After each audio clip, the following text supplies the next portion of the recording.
तुम्हें नहीं रोक सकती। तुम्हारी माता सदैव तुम्हारे साथ है, रक्षक बनकर।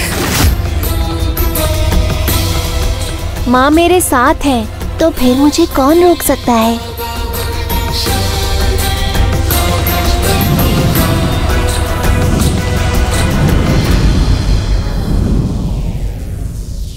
धन्यवाद माँ।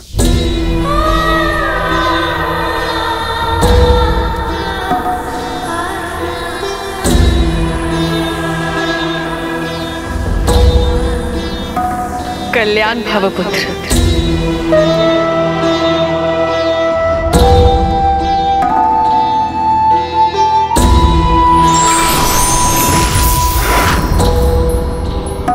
इससे पहले कि ये यज्ञ मेरे लिए संकट बने, क्या ये बालक उसे रोक पाएगा?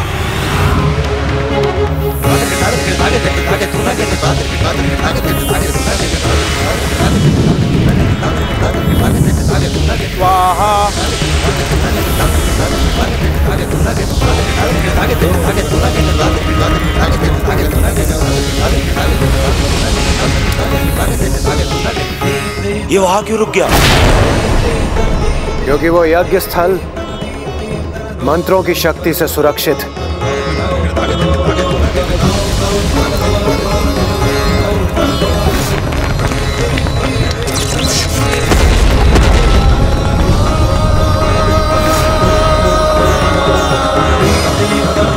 अब क्या होगा देवराज? कहीं अगली आहुति मेरे नाम की हुई तो?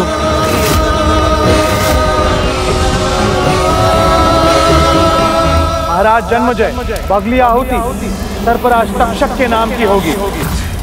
उचित है।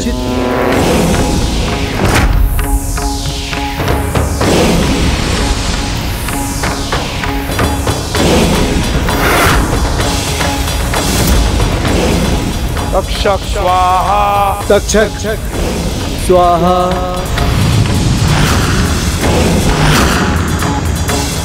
देवराज, देवराज मेरे प्राणों की रक्षा कीजिए देवराज। अब क्या होगा देवराज? मित्र निश्चिंत हो जाओ, क्योंकि यहाँ सब कुछ मेरे अधीन। कितनी भी बड़ी शक्ति क्यों ना हो, वो मेरे समक्ष कदापि नहीं टिक सकती। किंतु देवराज, उन्होंने मेरे नाम की आहुति दे दी। अब मेरी बारी है देवराज। मुझे इस यज्ञ की विनाशक अग्नि में जाने से रोक लीजिए। मेरे प्राणों की रक्षा कीजिए देवराज। मित्र, यदि मेरे शब्दों पर विश्वास नहीं तो जाओ, जाकर किसी ऐसी वस्तु को जकड़ लो जो पर्वत के समान अचल और अडिग हो, जैसे कोई ना हिला सके। जाओ।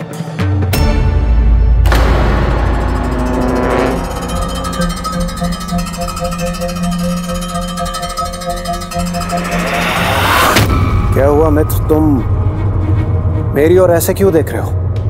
आपने ही कहा था ना, पर्वत हिल सकता है परंतु इंद्रदेव का सिंहासन नहीं। जब तक ये यज्ञ नहीं रुकता इंद्रदेव, मैं आपका सिंहासन नहीं छोड़ूंगा।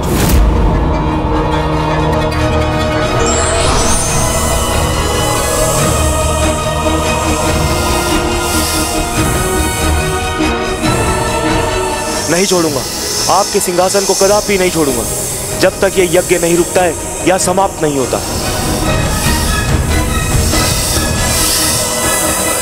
मित्र, तुम ये क्या कर रहे हो? तुम्हें इतना भयभीत होने की आवश्यकता नहीं है।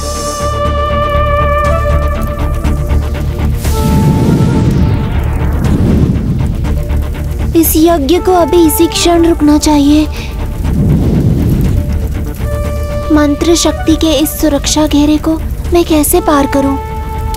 पुत्र, अपना कार्य आरंभ करने से पूर्व प्रथम पूज्य गणाधिपति की पूजा अवश्य करना।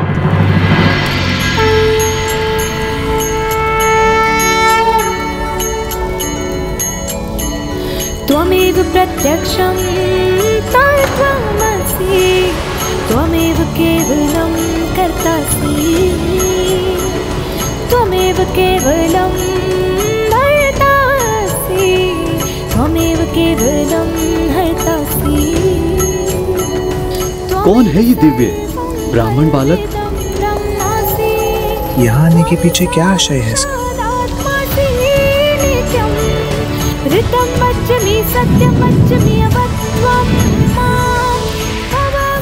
नहीं छोड़ूंगा, कदापि नहीं छोड़ूंगा देवराज के इस सिंहासन को।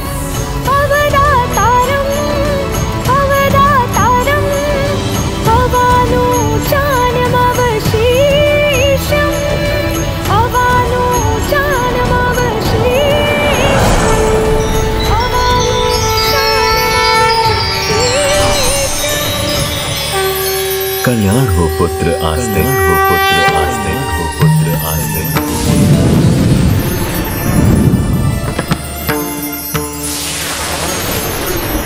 एकदन्तं महाकायं तप्तकाञ्चन सन्निभं लंबोदरं विशालाक्षं। कहीं इस दिव्य बालक का आगमन हमारे यज्ञ पर संकट की छाया तो नहीं बनेगा? अद्भुत, सर्वथा अद्भुत।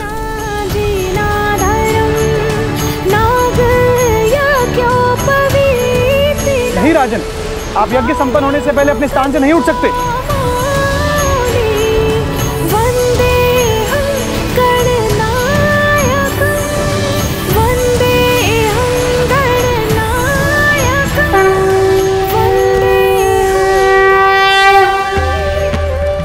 मेरे यज्ञ स्थल में आपका स्वागत है दिव्य ऋषि बालक।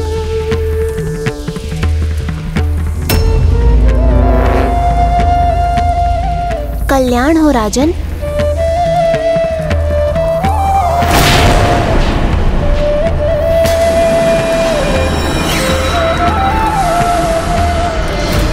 यज्ञ स्थल तक तो मैं पहुंच गया, किंतु यज्ञ को कैसे रोकूं?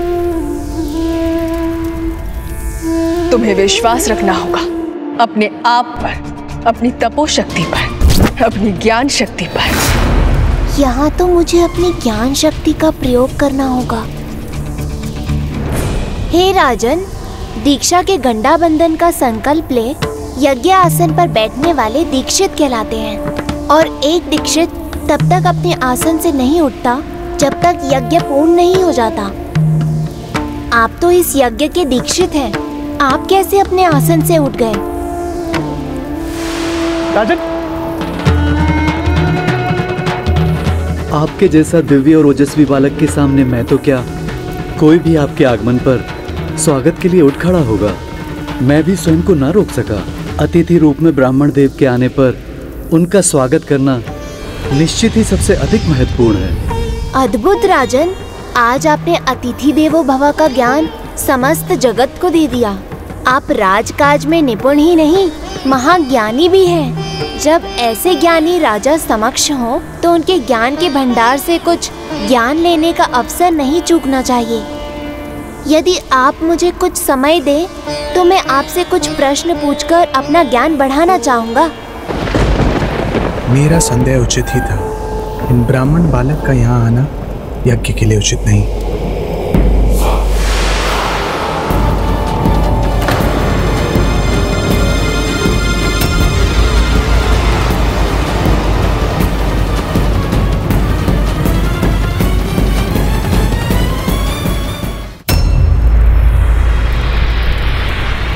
नहीं, चिंता मत कीजिए राजन, मैं आपका अधिक समय नहीं लूंगा।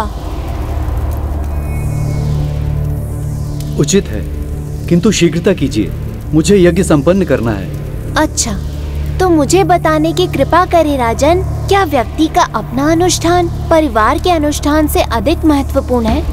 हाँ, अवश्य है। तो क्या व्यक्ति का उद्धार परिवार के उद्धार से अधिक महत्वपूर्ण है? हाँ, अवश्य। और परिवार की भलाई समाज या प्रजा की भलाई से ऊपर है? हाँ, अवश्य। किंतु क्यों राजन? जब तक स्वयं की पूजा, स्वयं का अनुष्ठान संपन्न ना हो तो कोई परिवार का अनुष्ठान कैसे पूर्ण कर सकता है? तो इसी प्रकार जब तक स्वयं अपनी भलाई का विचार न किया जाए तो भला समाज और प्रजा की भलाई का विचार कोई कैसे कर सकता है? स्वयं कुशल हो तो परिवार कुशल रहेगा, तभी मन शांत होगा, और मन शांत होगा तभी दूसरों की भलाई संभव होगी। ओह, समझा। स्वयं को कुशल करने के बाद ही दूसरों का भला हो सकता है। किंतु ये भी सत्य है, परिवार हो या राज्य, उसकी भलाई के लिए उचित साधन की आवश्यकता पड़ती है, और साधन के लिए धन, और धन की प्राप्ति तो एक राजा को कर से ही होती है। अधिक कर और अधिक धन।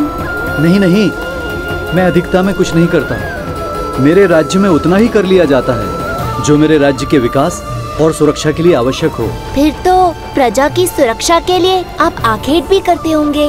हाँ, जाता हूँ। जब भी कोई वन्य पशु ग्रामवासियों पर आक्रमण करने लगे, उनकी पशु संपदा को हानि पहुँचाने लगे, तो मैं आखेट भी करता हूँ। किंतु तभी क्यों? समस्या का निवारण उसके मूल से ही क्यों नहीं करते? एक साथ सभी वन्य पशु को क्यों नहीं नष्ट कर देते? दिव्य बालक, आप तो स्वयं ज्ञानी हैं, फिर भी कहता हूँ मैं ये कैसे कर सकता हूँ? वो तो अन्याय होगा। सृष्टि में सभी पशु पक्षियों का स्थान है। सृष्टि को चलने के लिए उसमें प्रत्येक जीव का होना आवश्यक है। और सर्प जिन्हें आप इस यज्ञ से समूल नष्ट करना चाहते हैं, क्या वो जीव नहीं?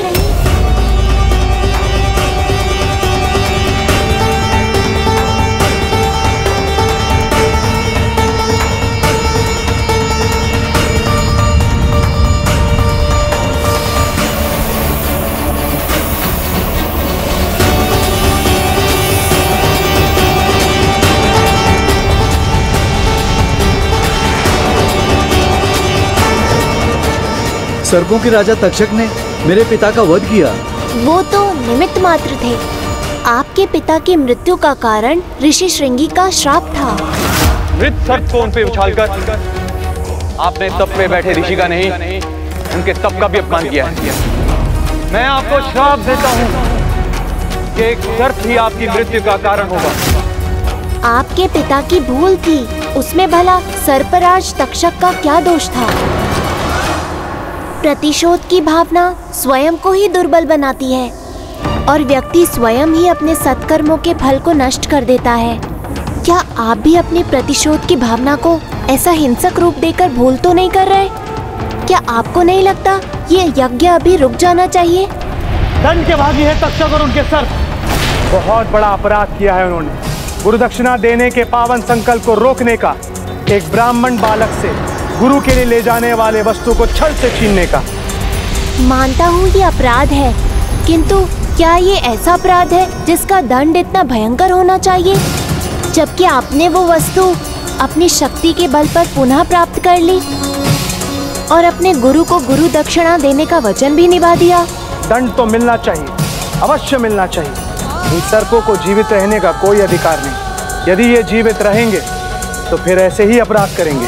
नहीं ब्राह्मण देवता, ये आप नहीं, आपकी बुद्धि नहीं, आपका ज्ञान नहीं, आपके गुण नहीं, बल्कि आपका क्रोध बोल रहा है, जिसे आप अपने भीतर बढ़ने दे रहे हैं। एक पवित्र ब्राह्मण का क्रोध तो क्षण भंगुर होना चाहिए, ठीक उसी तरह जैसे सूखे घास के पत्ते क्षण भर में भस्म हो जाते हैं। किंतु दुर्भाग्यवश आपने ऐसा नहीं किया। अपने भीतर दुर्भाव की गांठ बनाकर प्रतिक्षण उसे लेकर विचार करते रहे। नहीं ऐसा? ओह, ऐसा नहीं है। तब तो आप नियमित रूप से उचित समय पर विधि विधान से अनुष्ठान और संध्या वंदन करते होंगे।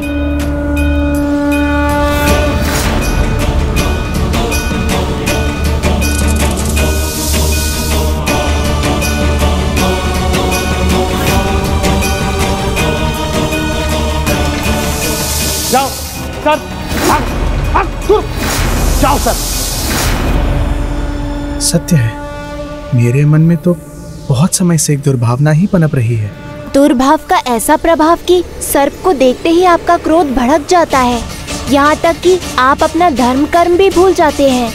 और तो और अपने गुरु के यज्ञ में उनकी सहायता के स्थान पर सर्पों के विनाश के लिए सर्पमेध यज्ञ करने के लिए यहाँ आ गए।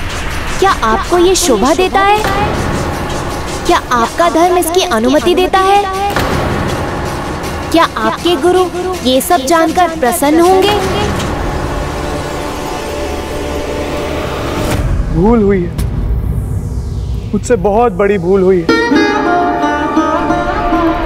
तक्षक के प्रति मेरा क्रोध मुझे भटकाने में सफल हुआ और मैंने महाराज जन्मजय को भी प्रतिशोध के मार्ग पर चलने के लिए प्रेरित किया और इस यज्ञ के लिए उत्साहित किया, किंतु अब और नहीं। आप जो भी हैं, मेरी आंखें खोलने के लिए अनेकों धन्यवाद। हम अपनी भूल समझ गए। हम अपना ये यज्ञ अभी रोक देंगे। इसे आगे नहीं बढ़ाएंगे।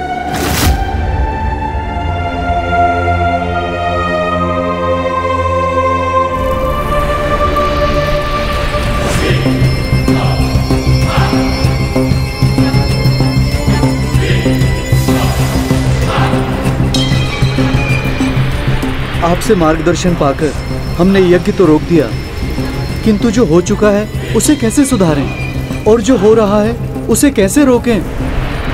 कालनाग, श्वेतनाग, धूमुखी नाग, जलसर, मरुसर, इन सब के नाम की आहुति हम यज्ञ में डाल चुके हैं। तो अब इस विनाश को कैसे रोकें? हम तो स्वयं सर्पराज तक्षक का भी नाम ले चुके हैं। अब जिन सभी नागों का, सर्पों का नाम हम ले चुके हैं, और जब तक स्वयं तक्षक भी इस यज्ञ में आके भस्म नहीं होते, तब तक ये यज्ञ कैसे रुकेगा?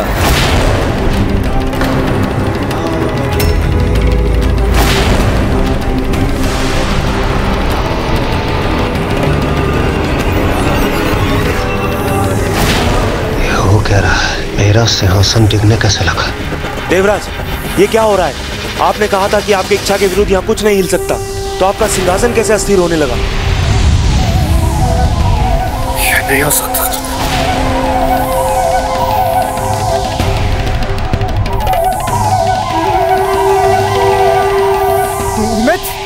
मित्र, तुम ये क्या कर रहे हो? तुम मुझसे क्यों लिपट रहे हो? छोड़ो मुझे। तक्षक, ये अपने साथ मुझे क्यों खींच रहे हो? छोड़ो मुझे, जाने दो मुझे। तक्षक, छोड़ो मुझे। जब तक ये यज्ञ नहीं रुकता इंद्रदेव, मैं आपका सिंहासन नहीं छोड़ूंगा। मैंने तुम्हें सिंहासन को जकड़ने के लिए कहा था, मुझे नहीं। छोड़ो मुझे, छोड़ो। नहीं नहीं मित्र, आप ही मेरी रक्षा कर सकते हो। नहीं छोड़ूंगा, आपको कदापि नहीं छोड़ूंगा। अब आस्तिक इस यज्ञ को कैसे रोकेंगे? सहायता कीजिए, मेरी सहायता कीजिए। राजन, मुझे जाने दीजिए। राजन, क्षमा कीजिए। क्या करूं मैं? इस यज्ञ को कैसे रोकूं? माँ, मेरा मार्गदर्शन कीजिए, सहायता कीजिए मेरी। पुत्र, अपनी तपोशक्ति में विश्वास रखो। तुम स्वयं अपनी सहायता करने में सक्षम हो पुत्र।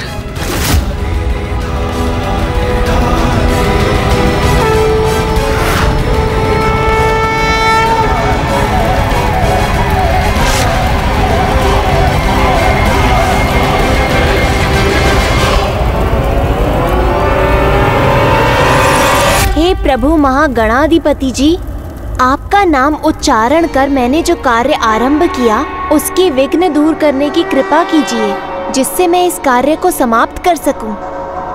हे मां मनसा, मुझे शक्ति दीजिए जिससे मैं आपके आशीष का मान रख सकूं। कल्याण हो पुत्र।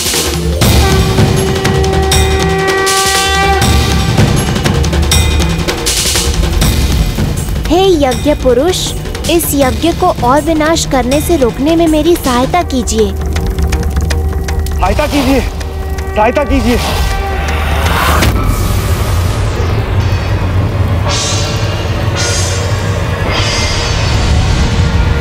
रुको, रुको, रुको।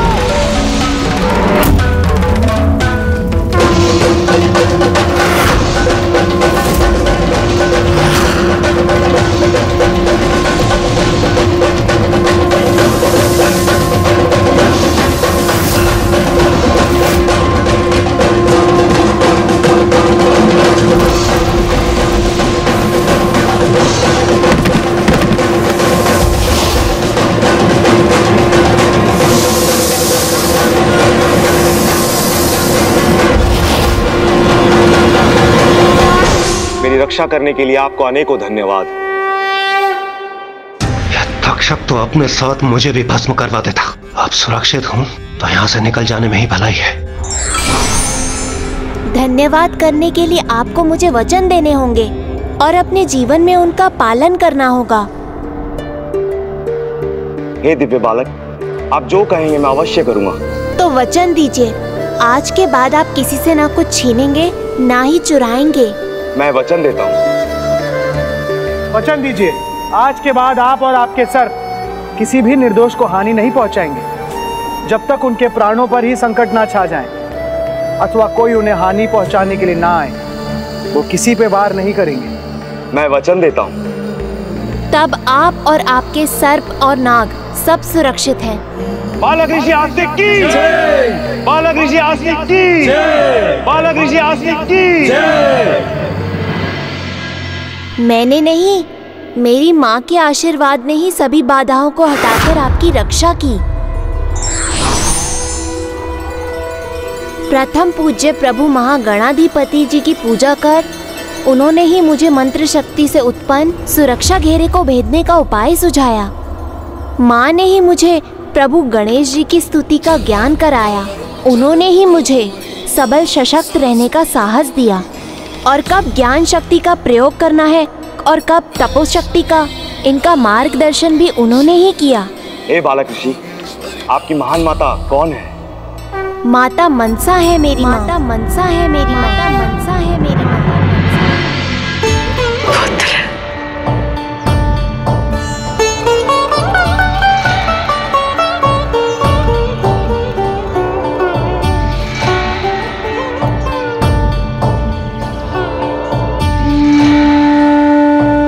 माँ, आपके आशीर्वाद और मार्गदर्शन से मैं अपना कर्तव्य निभा सका।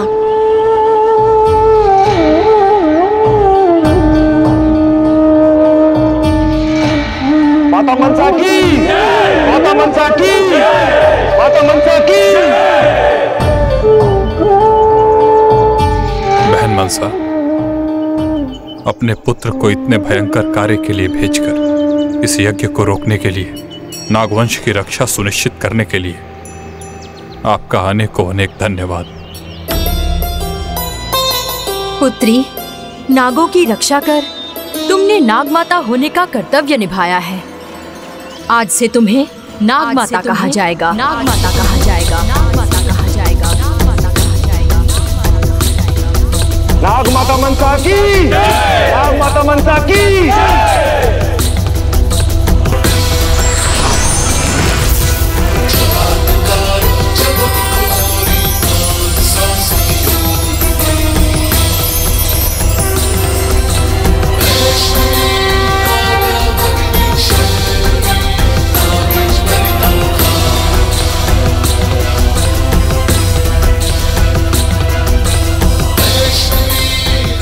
नागमाता मनसा की, नागमाता मनसा की।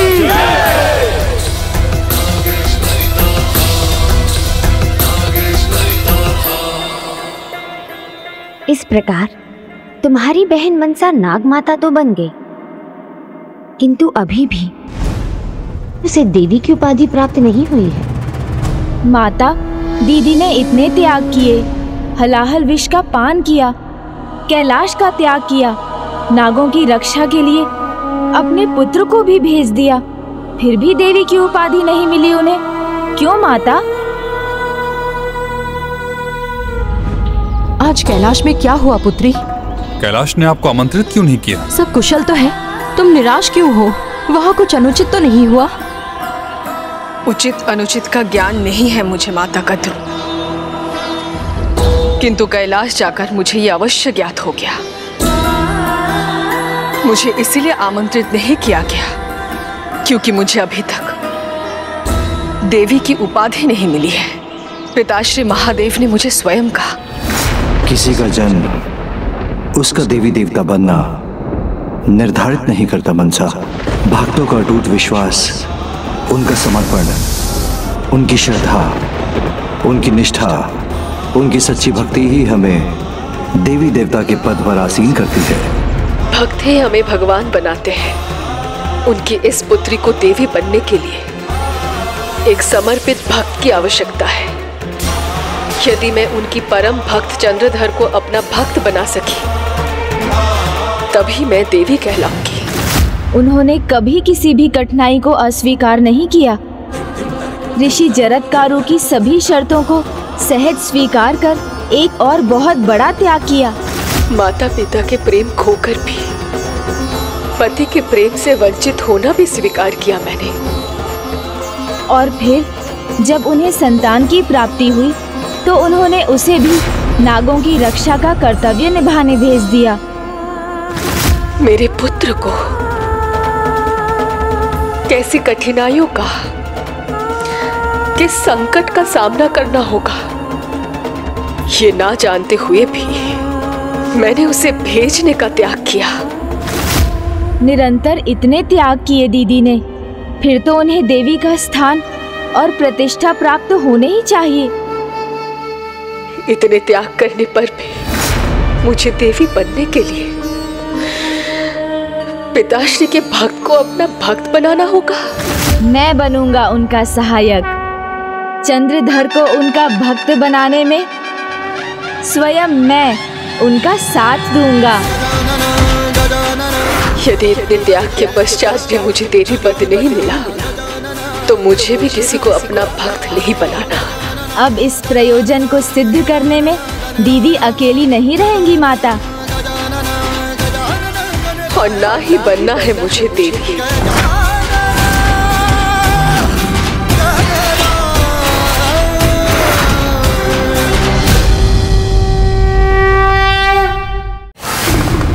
देवी रूप में दीदी को मैं प्रतिष्ठित करवा कर ही रहूंगा। उन्हें उनका मान सम्मान दिलवा कर रहूंगा, वो सम्मान जिसके वो योग्य भी है और अधिकारी भी।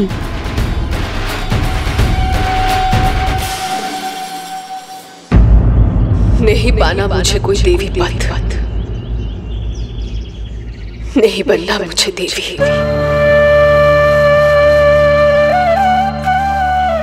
पुत्री, जिसके पिता स्वयं देवाधिदेव महादेव हों, जिसकी माता स्वयं देवी पार्वती हों, जिसके प्रथम भ्राता देव सेनापति कुमार कार्तिकेय और जिसके दूसरे भ्राता देवों में प्रथम पूज्य गणेश जी हों, उसके मुख से ऐसी बातें शोभा नहीं देती।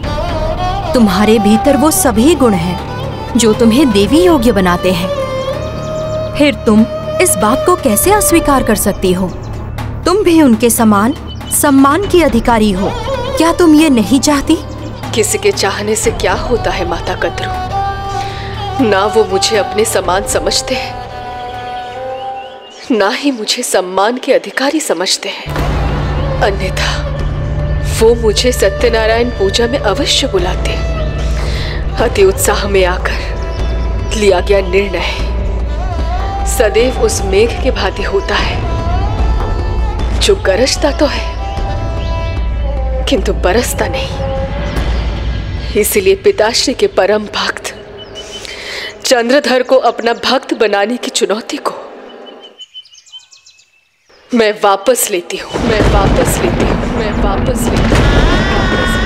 अब मेरा देवी बनना, देवी कहलाना और देवी के समान पूजा जाना महत्वपूर्ण नहीं, महत्वपूर्ण है, अत्यंत महत्वपूर्ण है आपका देवी बनना।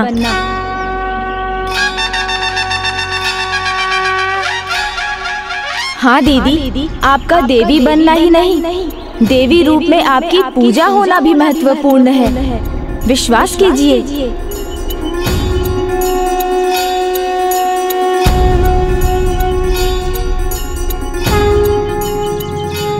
अब ऐसे ही क्रोधित रहेंगी मुझसे या अपने अनुज को अपने आश्रम में भी आने देंगी?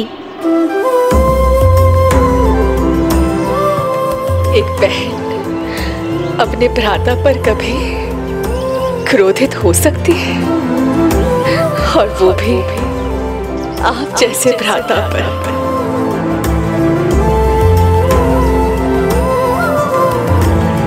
आपका स्वागत है भ्राता।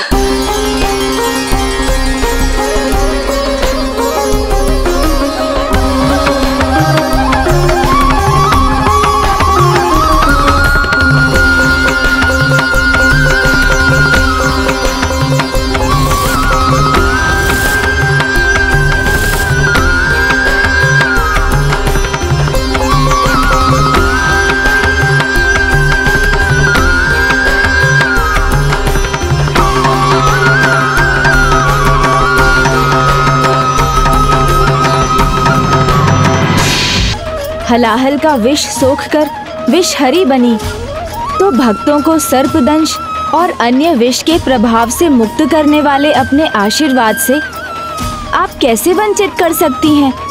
मनसा है आप। सभी भक्तों के मानसिक इच्छाओं को पूर्ण करने के लिए आपका देवी बनना अनिवार्य है। तभी तो पिताश्री प्रभु महादेव ने स्वयं मुझे देवी पद प्रदान कर सकते थे।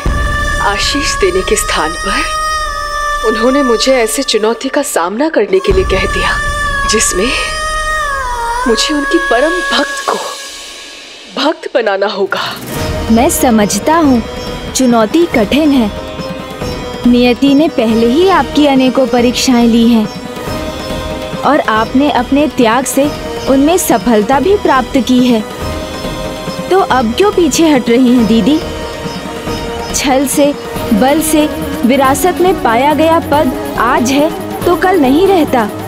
सत्य तो ये है कि भक्त ही भगवान बनाते हैं। इसलिए अब पिताश्री के भक्त के मन में आपकी भक्ति जगाने में आपका ये अनुज आपकी सहायता करेगा।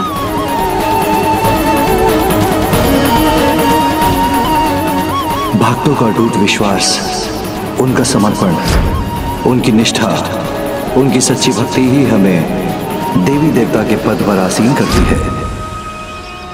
चंद्रधर पिताश्री के महानतम भक्त हैं। उनकी भक्ति ही उनके जीवन का आधार है। उनके मन में भक्ति के पावन भाव के सिवाय कुछ नहीं संभव है। इसीलिए पिताश्री ने उनका चुनाव किया। ऐसे महान भक्त की भक्ति पाकर आपको देवी पद भी प्राप्त होगा और आपकी महानता भी सिद्ध होगी।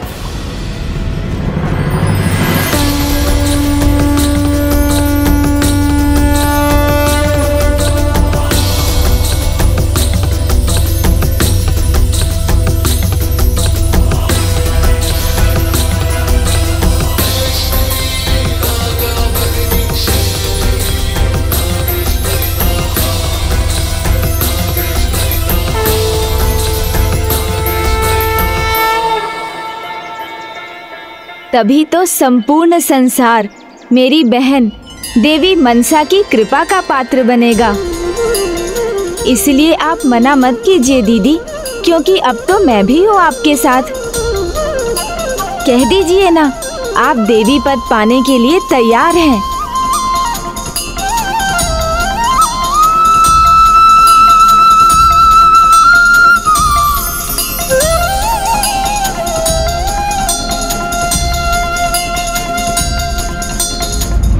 उचित है भ्राता गणेश, किंतु चंद्रधर जैसे एक निष्ठ शिव भक्त को अपना भक्त कैसे बनाऊंगी?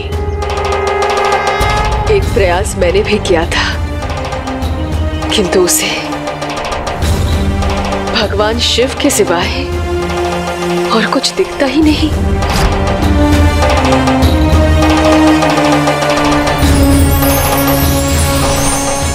हे महादेव, मुझे ज्ञात है आप ही का चमत्कार है ये।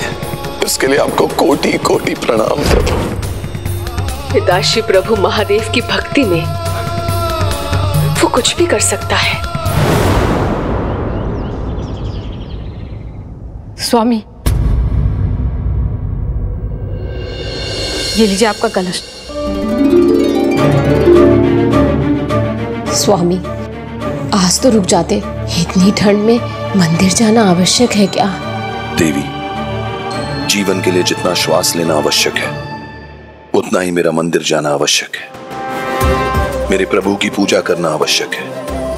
प्रभु की पूजा के बिना तो मेरा जीवन जीवन ही नहीं। परंतु स्वामी, अभी एक दिन बाद आपको व्यापार के लिए बाहर जाना ही है, तब तो मंदिर जाना छूटेगा ही। तब तो आज प्रभु के दर्शन और उनका आशीष और भी आवश्यक है। आज का अवसर मैं कैसे त्याग दूं? ओम नमः शिवाय।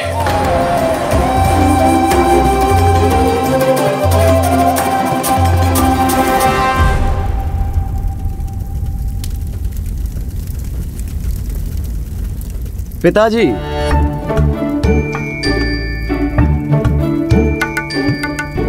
पिताजी, आज तो रुक जाइए।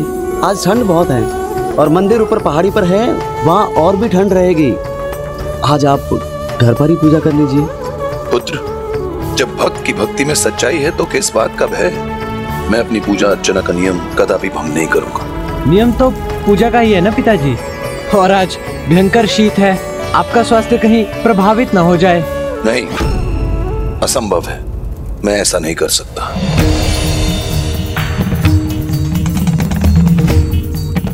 भक्ति कोई मनोरंजन का साधन नहीं जिसके नियम कभी भी बदल सकते हैं। भक्ति आस्था है, विश्वास है, श्रद्धा है, निष्ठा है, अटूट है, अडीग है। एक भक्त का अपने प्रभु के प्रति समर्पण है। और मैं शिव भक्त हूं। बाधा चाहे कैसी भी हो, उसे चाहे प्रकृति उत्पन्न करे या मनुष्य, मैं किसी बाधा से नहीं रुकूंगा।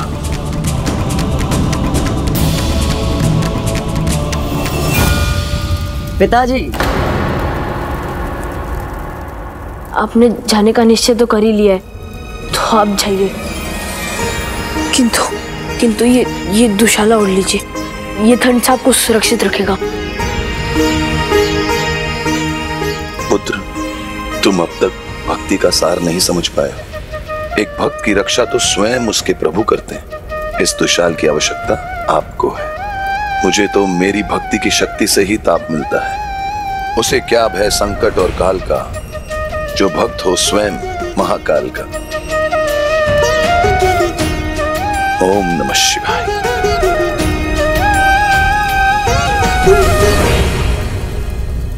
ओम नमः शिवाय।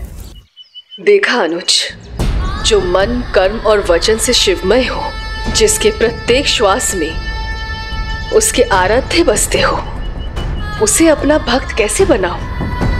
यदि इसके लिए मैंने कोई चमत्कार भी कर दिया, किंतु उसका श्रेय वो अपने आराध्य को ही देगा। यदि आपने गुप्त रूप से नहीं, उनके सामने प्रत्यक्ष रूप में प्रकट होकर चमत्कार किया तो उन्हें विश्वास हो जाएगा और वो आपको प्रणाम करेंगे, धन्यवाद करेंगे, और ये होगा उनका आपके भक्त बनने की यात्रा का आरंभ। सत्य में तुम बुद्धि के दाता हो गणेश। यदि तुम्हारी बुद्धि में ये उपाय सूझा है तो मैं ये अवश्य प्रयास करूंगी।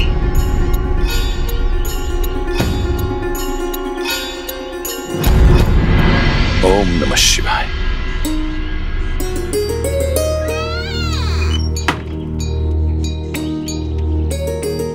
ओम नमः शिवाय। भक्त चंद्रधर, मुझे ज्ञात था कोई मंदिर जाए न जाए, किंतु तुम अवश्य जाओगे। इस कपकपाते शीत के कारण मेरा मंदिर जाना तो संभव नहीं। आयु हो गई है, तुम मंदिर के पट खोल देना और मेरी ओर से ये भोग भी चढ़ा देना। चिंता ना कीजिए पुजारी जी, प्रभु की सेवा में ही मेरा आनंद है। आप अंदर जाइए और अपना ध्यान रखिए। ओम नमः शिवाय। ओम नमः शिवाय। ओम नमः शिवाय। किंतु चंद्रधर, आज दूसरे मार्ग से जाना। पुल वाले मार्ग पर बहुत संकट है। रस्सियां जो दुर्बल हो चुकी हैं, कभी भी टूट सकती हैं।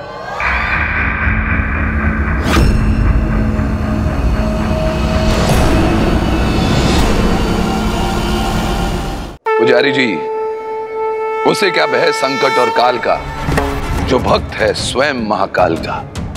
ओम नमः शिवाय। ओम नमः शिवाय। वो पुल से नहीं, निकट वाले सुरक्षित मार्ग से ही जाएगा। दीदी, प्रभु महादेव में अटूट विश्वास है उन्हें, इसलिए वो उनके मंदिर शीघ्र पहुंचने का चुनाव करेंगे। पुल का तो विचार भी उनके मन में नहीं आएगा। ओम नमः शिवाय। ओम नमः शिवाय।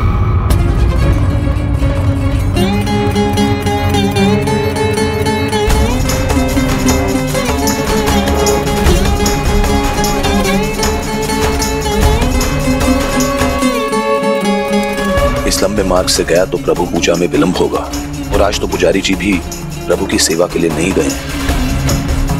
नहीं, मुझे शीघ्र पहुंचना होगा। जिस पुलिया के मार्ग से सदा जाता हूं उसी से जाऊंगा। ओम नमः शिवाय।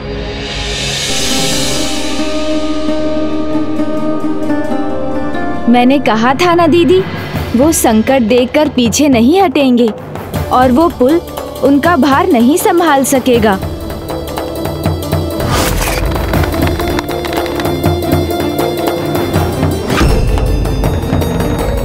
मुझे विश्वास है अब आपका चमत्कार ही उन्हें उनके आराध्य के दर्शन कराएगा, क्योंकि उसी के सहारे वो पुल पार कर सकेंगे।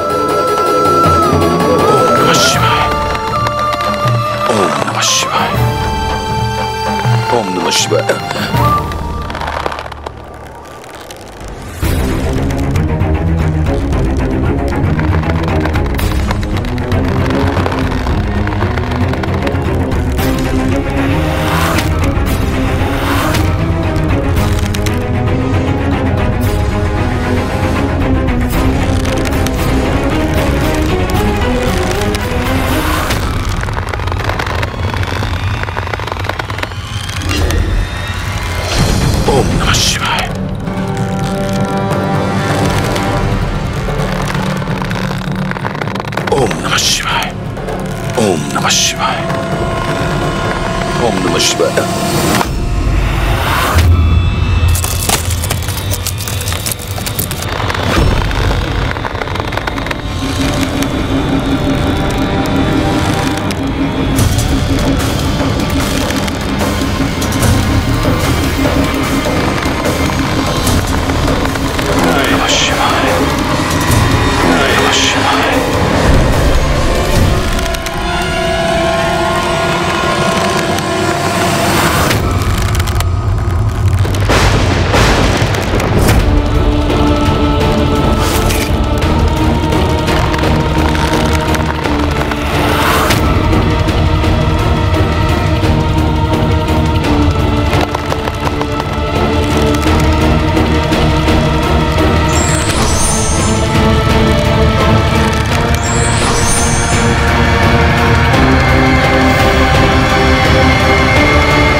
इस चमत्कार ने अवश्य ही उनके भीतर दीदी मनसा के प्रति भक्ति का भाव जगा दिया होगा।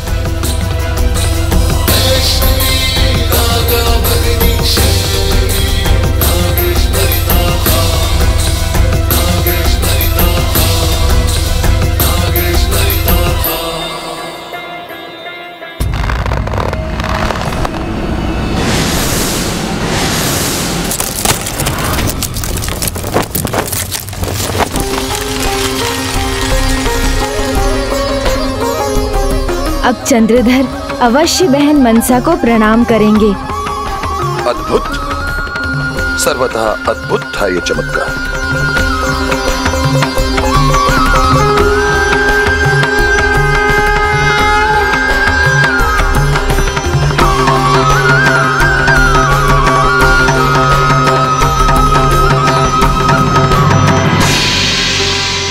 आपको अनेकों धन्यवाद।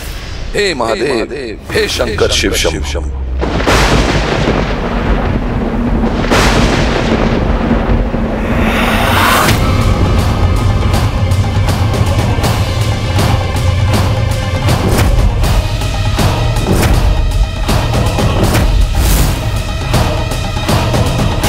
आपको अनेकों धन्यवाद। हे महादेव, हे शंकर शिव शंभु।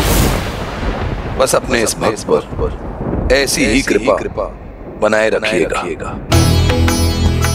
ओम नमः शिवाय। कदाचित अब मुझे ही कुछ करना होगा। प्रणाम श्रीमान। श्रीमान, आपकी रक्षा करने वाली देवी तो स्वयं आपके समक्ष हैं और आप महादेव को पुकार रहे हैं। ये चमत्कार तो शिव पुत्री देवी मनसा ने किया है और मैं स्वयं इसका साक्षी हूँ। इसीलिए यदि आपको इनका धन्यवाद करना है तो इनका कीजिए, आपको प्रार्थना करनी है तो भी इनकी ही कीजिए। नहीं ब्राह्मण देवता, आप भूल कर रहे हैं। ये तो निमित्त मात्र है। रक्षा तो मेरे प्रभु महादेव ने की है।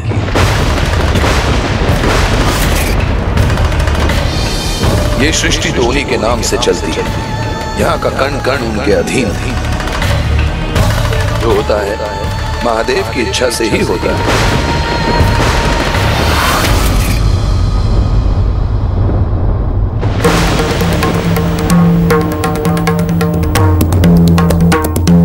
चंद्रधर, तुम्हारी अटूट भक्ति सराहनीय है, किंतु उसके प्रभाव में आकर सत्य को अनदेखा कर देना सर्वथा अनुचित है, सहायता करने वाले का अपमान है।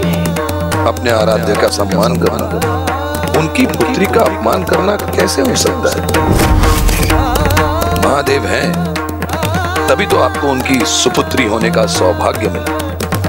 नदी से अधिक उसके स्रोत का महत्व होता है, इसीलिए महादेव ही हैं मेरी सहायता के लिए मूल स्रोत। मैं मानती हूँ चंद्रधर कि एक भक्त की भक्ति अटल होनी चाहिए, किंतु प्रभु के प्रत्येक लीला के पीछे अवश्य ही कोई कारण छुपा होता है। उसी प्रकार उनके अनेकों रूपों के पीछे भी कोई ना कोई कारण होता है। उनके प्रत्येक रूप को देखने और पहचानने के लिए समझ होनी चाहिए, अन्यथा कहीं तुम्हें पछताना ना पड़ जाए। कल कहीं ऐसा ना हो कि तुम्हारे सम्मुख ऐसी परिस्थिति प्रकट हो जाए कि तुम्हें मेरा नाम पुकारना पड़े, मेरी भक्ति करने पर विवश होना पड़े। मैं जिनका भक्त हूं उनका ही रहूंगा। मेरे अधरों पर केवल उनका नाम रहेगा। फिर स्थिति कैसी भी क्यों ना हो जाए, मेरे रोम रोम में केवल मेरे प्रभु का नाम रहे, किसी अन्य का नहीं। फिर चाहे वो स्वयं मेरे प्रभु की भार्य हो या पुत्री।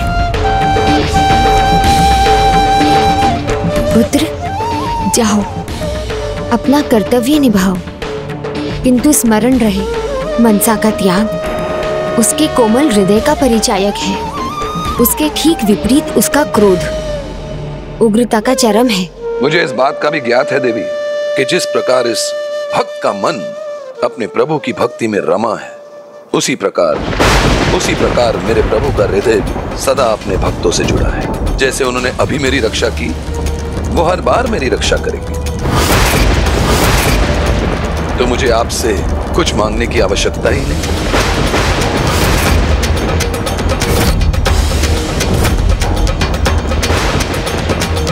बहन मनसा का क्रोध अब बढ़ता ही जा रहा है, कहीं कोई अनर्थ ना हो जाए।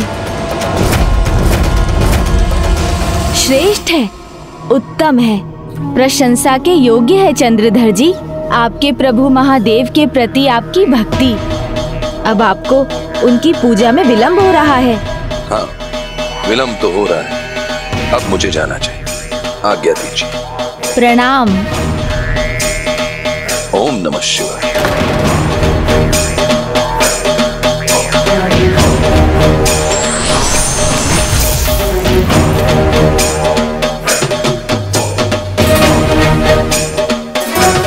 दीदी शांत हो जाइए।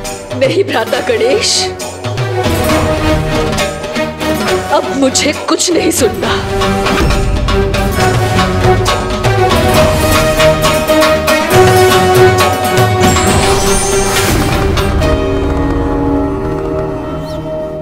प्रणाम माता एवं पिताश्री। माता, आपने देखा चंद्रधर तो दीदी मनसा की सहायता स्वीकार करने के लिए भी तैयार नहीं। अब तो ये मेरी समझ से भी बाहर है कि मैं दीदी की सहायता कैसे करूं। मेरे इस भक्त की भक्ति पवित्र है, अटूट है, किंतु किसी को अपनी भक्ति का इतना अहंकार नहीं होना चाहिए कि वो भगवान के अन्य रूपों का सम्मान करना भूल जाए। उसे तो इसका आभास ही नहीं कि उसका यह स्वभाव उसके और दूसरों के लिए संकट का कारण बन सकता है।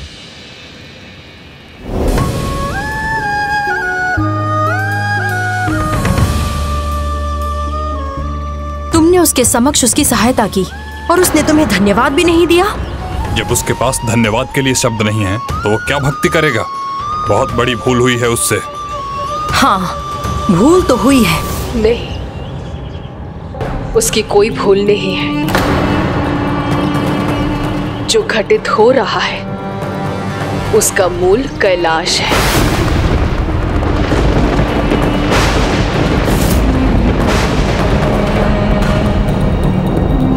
और ना अनुज गणेश मुझे चमत्कार करने के लिए प्रेरित करता और ना मैं उसकी सहायता करती और ना वो मेरी सहायता को अपने आराध्य की सहायता समझता। इसलिए भूल तो उससे नहीं हुई है, भूल तो मुझसे हुई है, जो अपने चमत्कार से उसकी भक्ति पाना चाहती थी। नहीं पुत्री, नियति पर किसी का वश नहीं। तुम्हारे सभी त्याग इसी का परिणाम है। कदाचित ये नियति ही तो है कि वे भक्त तुम्हारी भक्ति से पहले तुम्हें अनेकों प्रकार के विकट परिस्थितियों का सामना कराएगा और तब वो प्रभु महादेव के साथ तुम्हारा भी भक्त बनेगा। संभव है माता आप उचित कह रही हैं, किंतु फिर भी मुझे इसमें भी अनुचित का आभास हो रहा है। और वैसे भी जो देवाधिदेव महादेव की भक्ति में इतना लीन हो, उसे अपना भक्त बनाना कभी संभव नहीं है।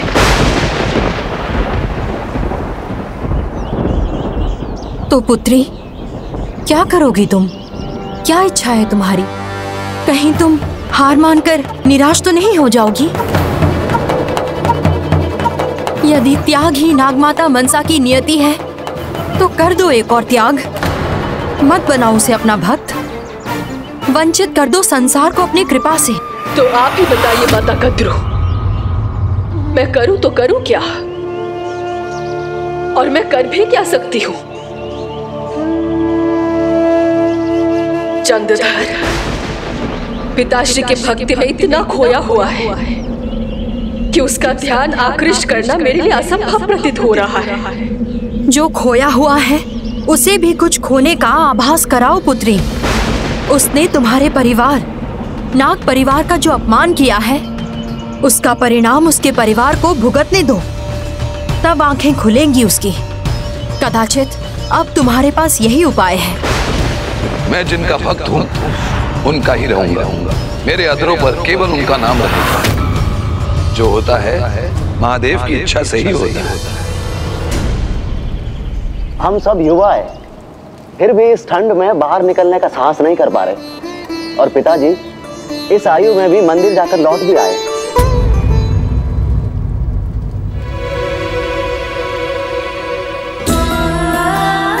कल कहीं ऐसा ना कि तुम्हारे सम्मुख ऐसी परिस्थिति प्रकट हो जाए कि तुम्हें मेरा नाम पुकारना पड़े। क्या हुआ पिताजी, आप अचानक चौंक क्यों गए? नहीं पुत्र, कुछ नहीं, चिंता मत करो। मेरे समान इन सभी को भी प्रभु महादेव में अटूट विश्वास रखना चाहिए, तभी जीवन में जो भी कष्ट आएंगे उनका सामना कर सकेंगे। पिताजी, आपकी भक्ति भी अनुपम है। ऐसी भक्ति कोई अन्य व्यक्ति कभी नहीं कर सकता, आपके पुत्र भी नहीं। भगवान भक्त की भक्ति देखते हैं। भक्त कैसी भी भक्ति करे वो ही भगवान को मान्य होता है। और प्रभु भक्त की पद्धति के आधार पर अपने भक्तों में कोई भेदभाव नहीं करते। सत्य कह रहा हूं, मेरे भोलेनाथ तो इतने भोले हैं कि भक्ति के अंश मात्र से प्रसन्न हो जाते हैं। तो फिर वो ये नहीं देखते कि भक्त साहूकार है या डाकू लुटेरा।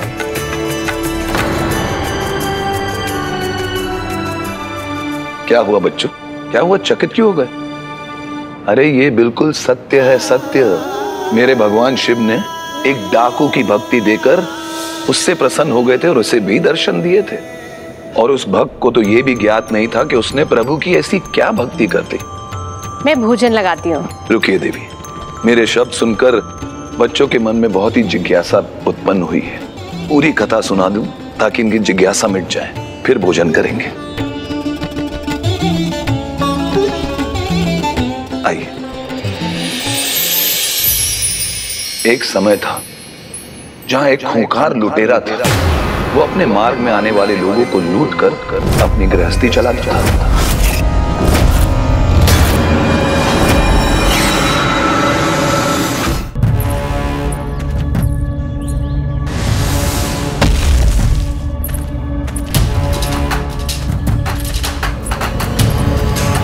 रुक जा, अपने सारे गहने उतार के दो।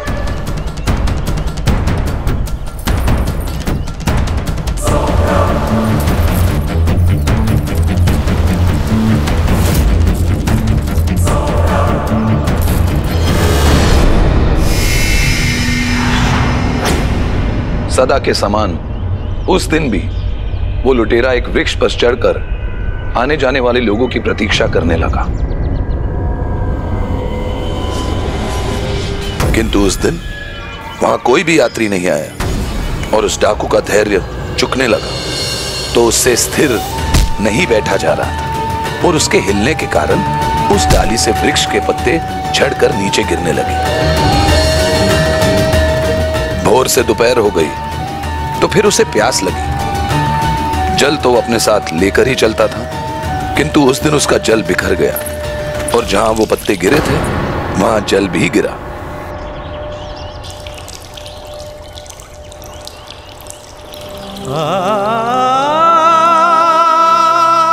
प्यास और प्रतीक्षा दोनों उसे हताश करने लगे और वो फिर से धीरज खोने लगा और इसके और अस्थिर होने से और पत्ते झड़ने लगे।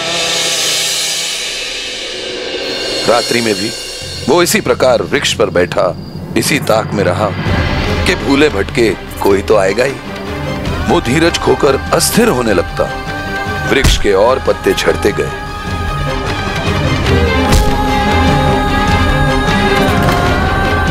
मेरे पुत्रों को महादेव की कथा में आनंद लेते देख मुझे अत्यंत हर्ष का अनुभव हो रहा है। तुम उसके परिवार की परीक्षा लो, क्योंकि स्वयं पर आया हुआ संकट सह लेता है मनुष्य, किंतु अपने परिवार पर संकट आता नहीं देख पाता। स्मरण कीजिए बहन, जब नागवंश पर संकट आया था तो माता कद्रू स्वयं आपके समक्ष हाथ जोड़कर प्रस्तुत हुई थीं। पुत्र आस्तिक को भेजने के लिए स्वयं मैंने आपसे प्रार्थना की थी। यदि परिवार पर संकट न होता तो मैं ऐसा कभी न करता। स्मरण है भ्राता बासुकी, किंतु क्या? किंतु परंतु का विचार मत करो पुत्री, इसे भी अपने जीवन का अहम उद्देश्य समझो। जिस प्रकार तुमने दूसरों की, समस्त जगत की भलाई के लिए अनेकों बार हृदय पर पत्थर रखकर त्याग किया है, तो एक बार और वैसा ही कुछ करना होगा पुत्री। तुम्हें देवी पद की आकांक्षा नहीं होगी, किंतु समस्त संसार को देवी मनसा की आवश्यकता है।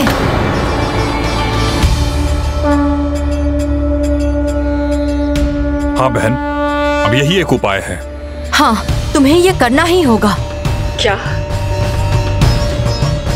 क्या करना होगा मुझे माता? आप मुझे क्या सुझाव दे रही हैं? उसके परिवार के साथ उसकी परीक्षा लो। उसे नहीं, उसके परिवार को संकट में डालो।